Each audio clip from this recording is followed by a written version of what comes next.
మరి దానికి సంబంధించి వాళ్ళు ఏం చేస్తారు, వాళ్ళు పైసలకు అమ్ముడు పోతారా ఏంది అనేది మనకు కూడా తెలియదు. సో చూద్దాం ఏం జరుగుతుంది అని. పరమాత్మ అవతారంగా మోడీ ఫీల్, తనకు తానుగా విష్ణుమూర్తి 11వ అవతారంగా భావన. మోడీ నిరంకుశ తీరుపై మండిపడ్డ మల్లికార్జున్ ఖర్గే. ఏమున్నదా మల్లికార్జున్ ఖర్గే, ఈసారి మీకు ప్రధాని అభ్యర్థి ఎవరు? దేశంలో మీ కాంగ్రెస్ ప్రభుత్వం వచ్చిన తర్వాత కర్ణాటకలో కల్లోలం ఎట్లయితుంది, తెలంగాణలో ఆగమాగం ఎట్లయితుందో తెలుసు.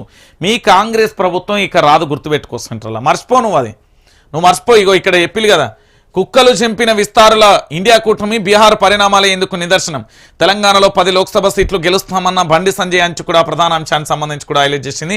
మొత్తానికి భారతీయ జనతా పార్టీ తెలంగాణ రాష్ట్ర అధ్యక్ష మార్పు కూడా ఉండబోతుందట. దానికి సంబంధించి త్వరలోనే ఒక కీలకమైన ప్రకటన కూడా రాబోతుందట.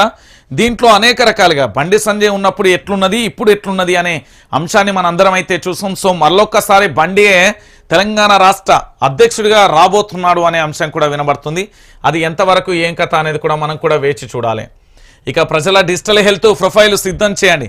నువ్వు ప్రొఫైల్ సిద్ధం చేయాల్సింది ఎవరిదో తెలుసా? మీ మంత్రులు, మీ ఎమ్మెల్యే యొక్క ప్రొఫైల్ సిద్ధం చేయాలి. ఎందుకంటే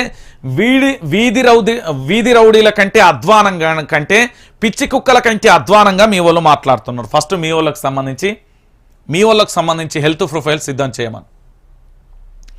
అభివృద్ధి కోసం 10 ఏళ్ల పాటు కష్టపడ్డాం.